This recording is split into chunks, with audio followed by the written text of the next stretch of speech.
but I'm looking forward to actually see new what we map come that out a of lot it. of Zergs are trying out. Yeah, it just came out into the GSL scene, and I'm really, really excited because I know not a lot of Zergs actually choose this map.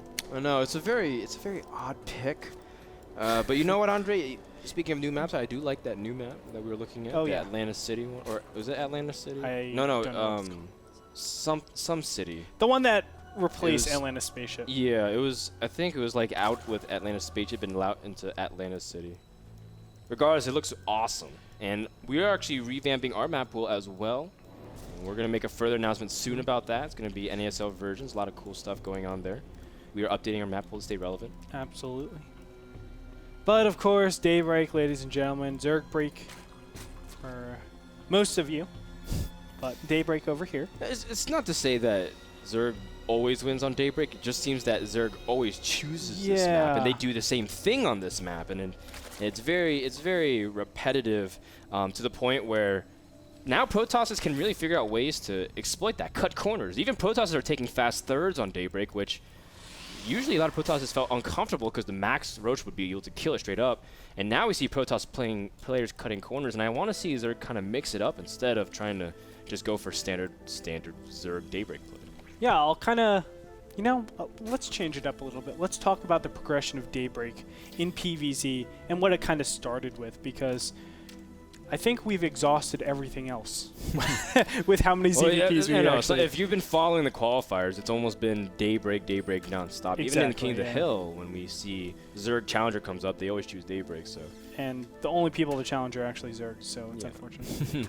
But, it started with PvZ where Protosses would stay on 2 base, get Colossus out, and then try to take their 3rd base. And what Zergs really concentrated on was actually denying the 3rd base over here. That's right. They'll max out in a ton of Roaches, a ton of Hydras, break down this destructible debris, and just sit right here and say, okay, well, if you have an expansion over here, I'm going to attack over here, and at the same time, attack your front. And if I can take down the Forge, that is a big win. It means my attacks will be progressively very, very strong. And then Protoss kind of veered away from that and stuck on Immortals a little bit longer. Yeah, you can get Immortals out quicker, and especially Immortal Sentry, you control space better. And people found that actually if you face against Roach, Immortals deal with it a lot more efficiently and effectively than Colossus, because Colossus is the range is about the same, and they're a little bit more clunky, and Immortals are just packing so much farther DPS because Roaches they have a lot of health. Roaches have a lot of health. It's just hard to manage with it. And from there, because they're able to play really defensive, Zerg just started playing super, super greedy. That's exactly and right. being able to play. And then we saw the different playstyles come out. I really loved it when DRG went Mutiling and dove a bunch of sentries and then would go mass banelings style. It was really cool to watch, and I thought that was going to catch on. But then Zerg started realizing they can take 4th bases and tech to infestors and be super safe against anything. So. And that's really the big progression. I mean, people said, well, your Immortals are really good. They tried to actually come up with builds. Roaches were absolutely obsolete. And from there, it just evolved into sitting back a little bit longer and saying, go Immortals. That doesn't actually help you a little bit later on when you actually need Colossus. And as you said, Infestor, Spinecrawler into Hive Tech. So that's what it's really progressed into, ladies and gentlemen. It's been 3-base Protoss against a 4-base Zerg. The Zerg is actually trying to get Infestors and teching to Hive, and normally Protosses have been hitting pre-Hive timing or pre-Broodlord timing. Yeah, that huge 170 supply push with a few Colossus, Immortals, Blink Stalkers, and +3, like the Creator Prime build, which a lot of people are really fond of nowadays, especially since Creator Prime is in the finals of the TSL number 4. Congratulations to him. But then you also see some Protosses say, well, hell, since I can't use these Immortals defensively, I'm just going to go ahead and 2-base Immortal U. But that's not the case here. Instead, we see value going for something else here, Andre. It is Stargate play. Now, there's different transpositions of what we just talked about. Stargate, obviously, one of those alternatives where you can obviously just get Phoenixes or Void Rays. Lately, it has been Phoenixes. You get up to 4 or even 5, maybe even more. And you actually try to do as much pressure as possible, killing Queens and potentially having this 2-base all in right underneath it if you don't want to take a third base. Yeah, there's actually a couple of deviations with the Stargate. A lot of people don't even go Void Ray anymore. You can see Value is skipping the first Void Ray. You get 4 or 5 Phoenixes, just like you said, Andre, and take a fast third in response, and the Phoenixes control enough of the map where if you spot any all incoming, you just warp in, you block off. And speaking of being blocked off, I think the Stalker is locked in. Wow. That is a sad day. That's tough. And it looks like he's like, wow, quick guys, research Blink. I don't want to sit here all day. But you take a fast third. But then some players like Huck, when we saw him at WCS North America when he was facing off against Scarlet, tries to really take advantage of the fact that some Zergs are used to a third base and then just fought with a gateway timing and go Phoenix Gateway. Just like you said, Andre. So I mean, that's kind of the versatility of the build, which I like. The Overlord gets in here and sees at 8 minutes that 4 gateways are on the way, or excuse me, 3 gateways are on the way, a total of 4. Now, this should be a little bit suspicious. You're saying to yourself, why are these gateways so late? And that should actually tell him he is going, well, excuse me, Value is going some sort of tech. And normally in this position, I would actually think Twilight Council tech, Dark Templar, something like that, or Stargate. One of those two. I think the majority of the times it is going to be Twilight Council, though, on a map like Daybreak. Well, Daybreak is also, again, one of those maps where the two paths are so far apart. It's very, very hard to just lock down one avenue without giving up a lot of position. But, oh, well, I thought we have a Queen being lifted up and immediately being sniped, and this is really good. Now, some Zergs are just getting really accustomed to this and just making extra queens, but not in the case of Goswser User. In fact, he's going to lose a lot of position. His response is very, very late, and all has to come down to the Stargate positioning. He had no idea where it's coming down. Value hit it into the bottom of his main. Yeah. And a great move from a Protoss player. 5 Phoenix is doing good enough damage here. It's absolutely right. I mean, when you talk about it, I think the main reason why we don't see a lot of queens out is because it is Daybreak. You're not actually used to seeing Stargate play. And look at this. Additional Phoenixes are being added. So interesting. Now getting over here. There are 2 queens to actually help out, but he's not going to target down any of those. He picked up an egg by accident. Eggs have insane. Don't they have insane armor? Don't they have 10 armor? Yeah. Phoenix is like, well, I do 5 damage. It's like, well, that's not good enough. You're doing a half point of damage. That's pretty cool. Yeah. Such a shame. But killing a lot of Overlords. Let's look at the unit loss tab. That is quite substantial. 0 loss, so it's a perfect game if the game ends right now. Well, yeah, and Value also gets, I mean, the whole idea is you get good scouting information, you see if there's any form of aggression, you can pick off units in the process, which is exactly what Value is doing, and this is kind of why a lot of Protoss players expand behind this, but in fact, we're not seeing that at all. You see that Value wants to force Hydralisk out of his opponents. He's going straight for Robotics Bay. But Ghost User not going to bite the bait. He's just going to drone back up, get an Infestation Pit, which is a great move. A lot of Zergs cave into that Hydra pressure. I know I do whenever I play Zerg. I do not. I do, all the time. I really feel like, oh, I'm not going to do it, I'm not going to do it. And I'm like, okay, just this one time. I learned. And then he has 3 Colossus, right? and I'm You're like, no, I think Hydra's going to be so good this game. And you're like, it's so funny because you feel like, throwing a Hydralisk then you get out a couple Hydras and you're like, yeah, well, now I don't have to worry about anything. But they've been planning the switch the entire time. They already have 2-3 Colossus down. You're like, how did you even get it that quick? That's exactly right. It's such an unfortunate thing when you see a single Hydralisk, a single Colossus. It's a scary thing when you see a single Hydralisk. It's like, whoa. you see that Colossus, and you're like, oh crap, I haven't put down that Spire and I have Hydras out. Oh, I hope he doesn't attack in the next 3 minutes. And it's like, yeah, that never happens. Phoenixes are going to keep control of the map, really. I really love what we've seen by Value. He's made such a huge effort to shut off all of the eyes on the map by Goswser User. And it's to a point where he's actually supply capped as well, 142 out of 136. And has he lost a single unit yet? Yes. 187 minerals or resources lost. What did he lose with 187 minerals? 187. That is such an, because you lose 25% on whatever you cancel. Maybe he canceled something with gas, and it's very silly like that. But regardless, Value is playing very cost efficiently. Kept his Phoenixes, which is going to be so important against these 13 Infestors. Not just baiting the Fungals, but lifting them. MC's been a guy trying to really pioneer that kind of style. Yeah, but at the same time, Value is not going to push because I think he recognizes that he doesn't have an opportunity. No Hydras are there.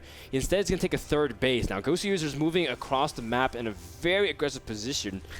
Is this the right move from Ghost User? Can he really break through here with the Colossus here? You know, he's trying to do some sort of huge timing with these Infestors. I don't think the Infestors actually have enough time to really materialize any sort of energy that represents, of course, Infest Terrans, that represents Fungals. And with Colossus out, this is a very bad move, Frodan. The Colossus immediately gets locked down, and so do the Sentries as well. Now you can see Ghost User immediately burrowing and running, trying to drop more Infested Terrans or Roaches, trying to add enough time so that the Infested Terrans can do good damage, but the Colossus are working wonders in this scenario. Ghost User does end up backing away with the majority of his Infestor count, but I guess it was a really good fungal initially, but the follow-up attempt was really thwarted by those force fields and good positioning by Value. And right now, we actually don't have a Spire up. Oh, never mind. Okay, we do have a Spire up, but no Corruptors. That's really weird. Ghost User has gone a pretty heavy Infestor count, obviously. But the fact of the matter is, Infested Terrans beat everything that isn't AoE. Infested Terrans are really, really powerful, especially against Immortals that don't really take into account that hardened shields, and of course, only get 20 damage dealt to it. Along with the high DPS, it's just such an efficient way of dealing with every single one of the gateway units. So that's that. Infested Terrans are really good in that fashion, but as soon as you mix AoE in there, it's really tough, and with 4 Colossus already out, I mean, Infested Terrans are basically useless at this point. Also, Zerglings are useless, and he's mainly a Zergling army. You can see the Roach count isn't that high, so he needs something to deal with those Colossus. And with only, what is it, 3 Corruptors out in the field, it's not enough to deal with these Colossus. You need at least, I would say, 12. That's a good number. What if Zerg one day just, if they know there's no sentries out, they just stop sending Zerglings first and they just drop a couple Infested Terrans just like they do against Terran, and they use the Zerglings for flank? Would that be a cool way to use it, and if that is the case? Because it seems like Ghost User has a huge amount of supply in Zerglings. Yeah, I think it is definitely situational, but I think obviously that's great. You're not actually spending anything, you're spending energy. But if you have a low count of Infestors, that would be kind of tough, but here we go, the big engagement, and not really popping anything out. 3 Corruptors will go into the front of the field. As long as he actually targets them down, which he actually is doing, this actually does absolutely nothing. The Colossus are well protected. You can see, because of that, every single one of his units, of Ghost User's units, absolutely gets mutilated. Yeah, I mean, the Roaches and Zerglings immediately get annihilated. There were some Zerglings chasing away one reinforcing Colossus, but Ghost User's giving up this 4th hatchery, which is a good call, because honestly, he can't confront it whatsoever. 74 Zerglings were in production, and he's finishing up things like Adrenal Gland and +2 melee, but Ghost User also really wants to buy time for his Broodlords to come out.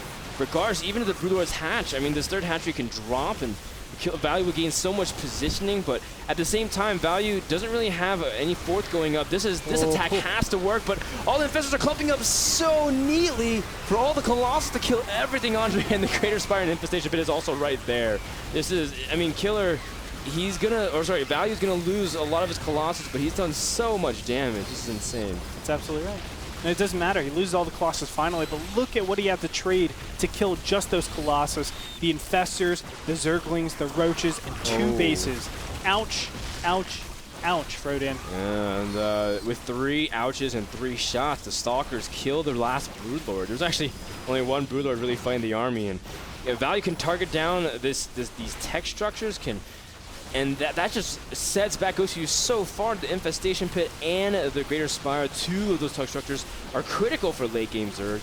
And now Ghost User is making just a few more Broodlords, but this is the last chance. This is the last qualifier, Andre. I mean, this is Ghost User's last hope for entering Season 4. You can tell that's why he doesn't want to leave, but things are looking extremely bleak, especially with his Infestor count so low. This is going to be lights out for him for Season 4.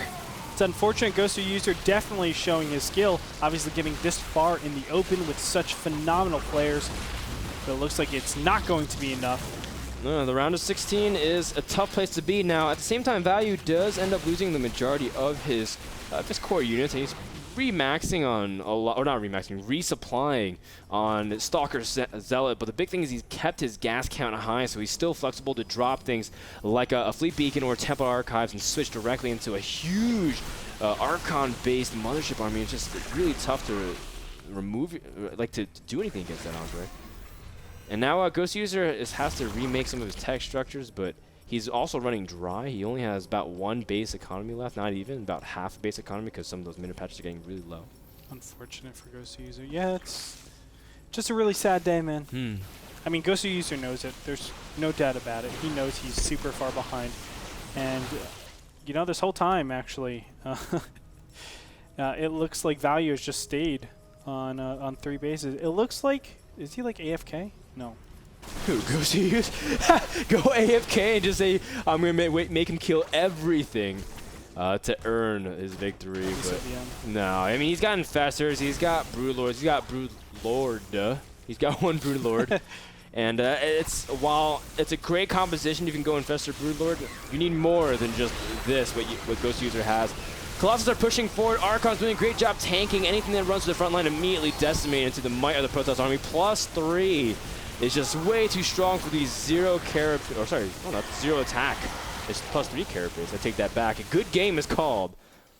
And Goswser, he tried to hold, and in the end, I just think that Value gained a lot of position.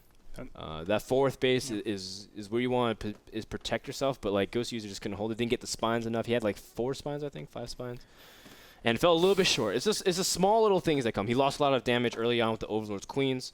Didn't have the right positioning as well. Protoss, I mean, he gave up a lot of energy to try to hit that 3rd and didn't do a lot of damage. I think in the end, those small advantages really mounted for Value. Yeah, I mean, Value. Again, this game is a game of inches. You try to get as many as possible, and they add up over a while. You have an alarming advantage, and you just exercise it really nicely. I think Goswser tried to take a couple of risks, obviously going to Broodlord, saying, I hope you play a little bit more passive. But when you kind of, what is the word? When you neglect your Corruptor count for that long, you're due for some sort of push. And as soon as he actually sees that, he says, okay, I'm going to go, and this is either going to kill you or going to slow your Hive Tech down quite substantially, and it killed him. Yeah, Value was very active with the Observer. Just make sure to check the Hive timing, and says, well, you actually have nothing to defend against Colossus. Yeah. Absolutely steamrolls Goswser's army, but you know what? Goswser got to the round of 16, and that's admirable. And Goswser, we hope you try for the next Open as well. But Value will be advancing to the quarterfinals. Now let's find out who also advances to the quarterfinals. We'll have more information. We'll be back in just a couple of minutes while we take a break. Sit back. This is the NASL Season 4 Qualifiers, the last one. We'll be back in just a moment.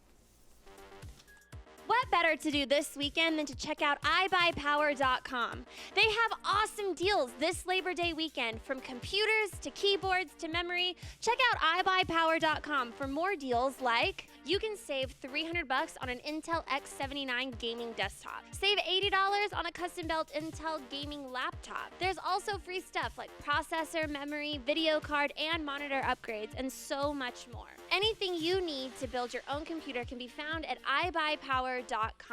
Customize your computer with iBuyPower's Labor Day sale, but you better act quick because their sale ends on Monday.